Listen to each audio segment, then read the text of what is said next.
Good morning, Professor Ken. Yeah. Would you like to tell us about your work in Gujarat on property rights in India? Yes, I've been very fortunate to have twice gone to Gujarat and worked with the people in Sagai village. Actually, ARCH, the Action Committee for Research and Health in Gujarat, they've been trying to help the farmers there to establish title to their land, and it has transformed their lives. The very fact that they can demonstrate that this is their land has caused the authorities to back off and treat them with greater respect. I found that the farmers were most impressed that it went from being kind of beaten and abused by officials to being treated by an invitation, please won't you sit down and have water. You know, the basic signal of dignity. And this entitlement to the land means that they can have an incentive to transform it. They can put in rivers and put in canals and irrigation. They can protect their crops from wildlife, and they can build their houses. They've earned an income that's allowed their children to go to schools in the cities in the region. It's been a transforming event for them, so much so that I'm convinced that the establishment of property rights for farmers is one of the most important advancements for the development of less developed economies. Wow, that's very interesting work that you're doing, because titles has been a very important problem, a big significant problem in India, because not all records are in one language and not all records are digitized yet, and several such issues, because we are an ancient country with we have just come together and all of that. This has been advanced by the technology of Google Maps, which maps it, and GPS handheld devices. For $1 cost in training and equipment, they've been able to establish the titles for each and every farm. So the farmers have been transformed in this area, and it's spreading rapidly to other farms around that see the tremendous advantages. And this is because of the technology that's made this possible.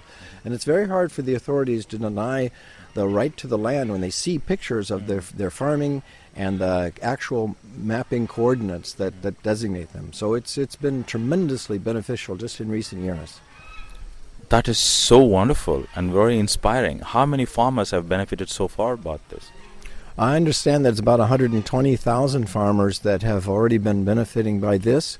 Even if the government has pushed back on some of the cases, they're pending, and even a pending application for registration means that they now have security in their land. The authorities have to leave them alone. And that has greatly inspired them to develop the land and the livestock and the crops that they were not allowed to before. I mean, they were kind of abused, not kind of abused, they were seriously abused before that by the authorities. But now the authorities have to treat them as true individuals with dignity and respect. That's wonderful, that's wonderful. Also, I can imagine now that since they have, even if their applications are pending, they have an asset that they can trade in, right?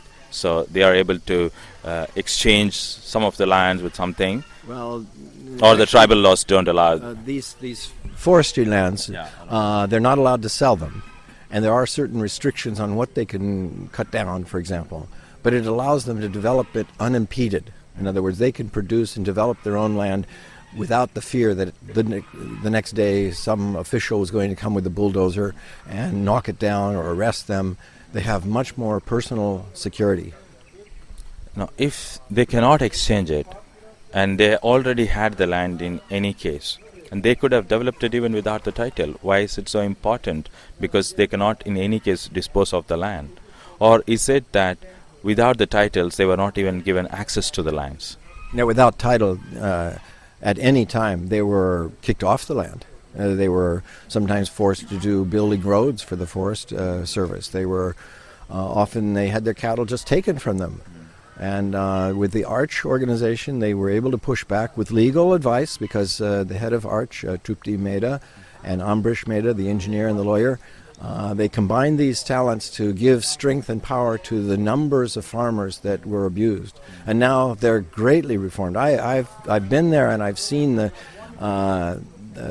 light in their eyes of being masters of their own land, rather than just fearful servants of government authorities. This actually started under the British colonial system, where they nationalized these forest lands, and then they turned it over to the government's forestry department. But now it's coming back to the people whose ancestors were working the land for centuries, and now they finally have recognition of their rights to it.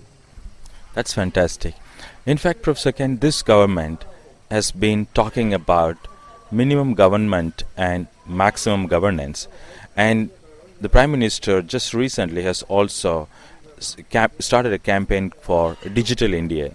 So you're talking about $1 cost for a title of a piece of land or one ownership, right, including the device and the training, makes it very, very appealing. So with respect to property rights, what would your advice be to a government that wants to reduce its size but expand its impact? This unleashes the power of the marketplace and individual action. All too often it's been thought that orders and instructions and vision has to come from the top down. But this unleashes all of the ingenuity and innovation and spontaneity, all the motivation of the populace themselves. So then the way to have minimum government and maximum governance is to allow spontaneous self-governance. And it's remarkable how these people work together in their communities, in their villages, to solve problems and resolve disputes, and to develop and help each other cooperate when it's not just handed to them by officials, and sometimes not so respectful and honest officials. Now they have so much of a motive to develop this themselves. So this is where your true growth is going to occur. And that's true around the world too, that where there's more and more economic freedom of individuals having the produce of their own energies and efforts, they are much more motivated and produce tremendous growth. And I expect this will happen.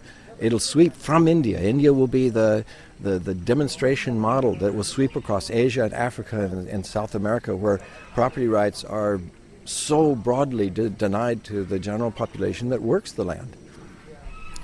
So one of the important or most significant concerns when it comes to property rights is how just a handful of people are able to derail a huge public welfare project, right, such as building a dam or building a special economic zone, right?